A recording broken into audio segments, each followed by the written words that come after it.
But to dissect a couple of things, one, I don't know if I've ever told you guys this, but like Bonelang inspires me. Like I see what they're doing, I listen to their music, and I think music has this very intimate feel. It's almost like they know me, they're talking to me, they're making music for me. Well, we come right? from the same situation, so it's like we come We from do, the, so we it's worked even together in more. the same bar for years and Yeah. years. We've hung with the same people, so of course it's like you're kind of a part of it, you know. But it's like when I hang out with Bonelang, it's like they understand too, where we all have dreams in this room, and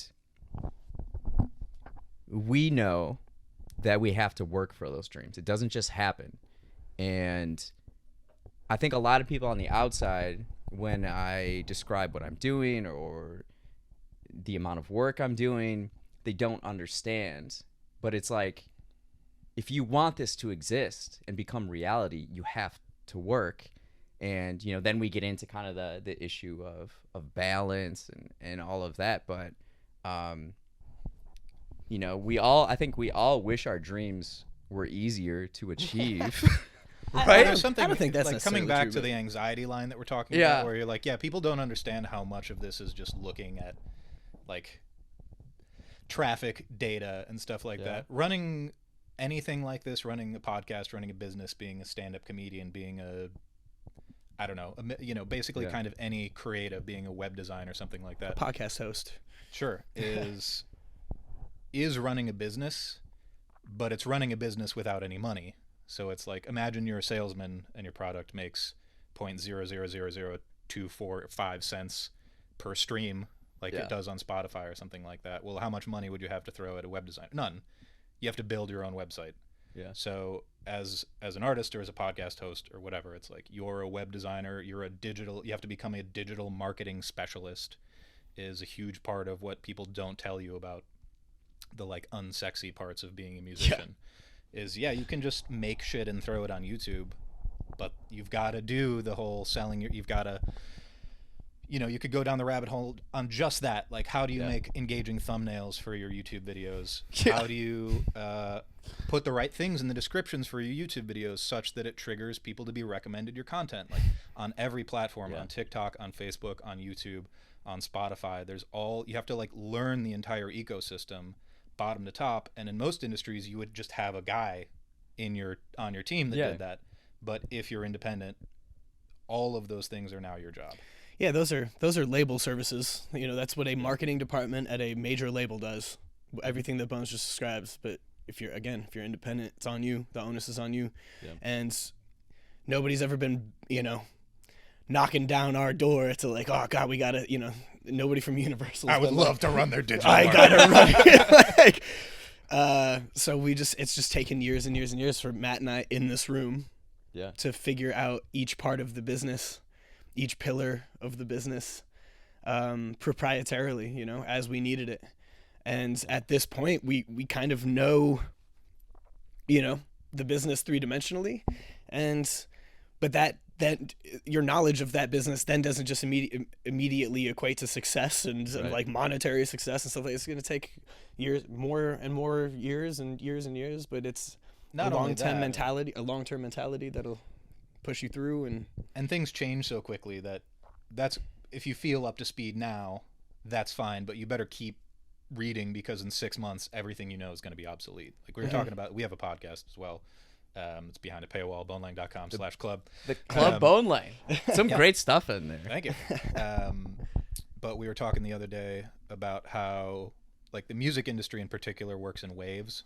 So 10 years ago, music blogs were really important in getting proper coverage on music blogs. Okay. Could blow up a career. Nobody reads music blogs anymore. Nobody finds music through music blogs. For a while, it was YouTube suggestions were really important, and that's still sort of the case, but it's waning a little bit.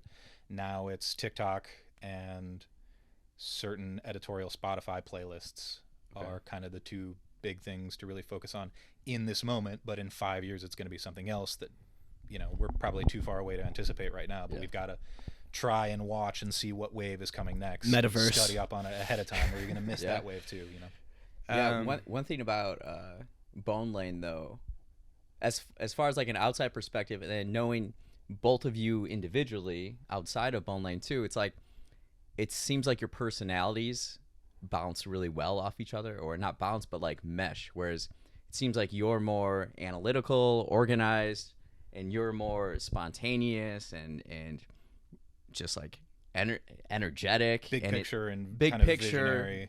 Yeah. The vision of it. Bones just called me a visionary. I just want to timestamp that real quick. Look, man, that comes from How much of that is like you can do all that like nitty gritty stuff and all the technical stuff, and then you can just focus on big picture, like creating this. Yeah, I mean, again, it's that there's that 50-50 kind of division of like he's more nuts and bolts, I'm more big picture. But that also comes from it definitely comes from the kinds of people that we are, but it also comes from like 19 years of sitting in the same room.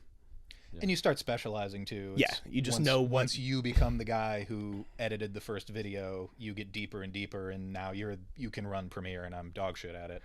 Right. So And it's that's just like a coincidence more than right. personality. Yeah.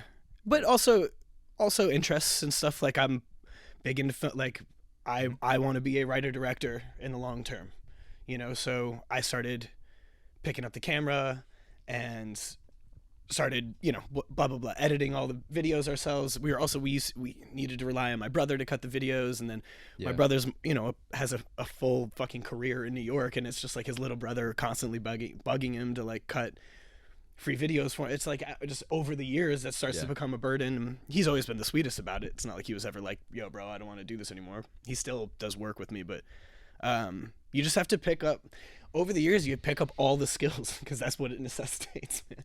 Yeah. You know, and it's like packaging all those skills together to create this kind of a final product that everybody sees, right? Yep.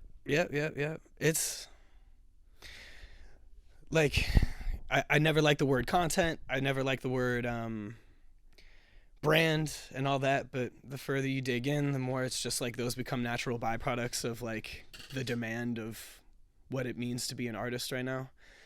We resisted TikTok for the longest. We were like, dude, it's like the death of culture, and it's like the anti everything that we're trying to do. We're trying to make, you know, meaningful work in the long form, and you know, it's just, and we just got this new working with this new dude, and he really broke it down for us. He's like, dude, it's just a spam account. Like, just take all the stuff that you've done that's sitting on YouTube getting like 6 fucking views a week because it's just old and nobody's clicking it right now. You just take that and you chop it up and just one a day, just post.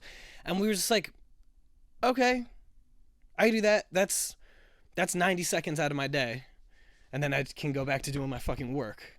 You know, I see a lot of people get hung up on the medium, and then you start like creating work.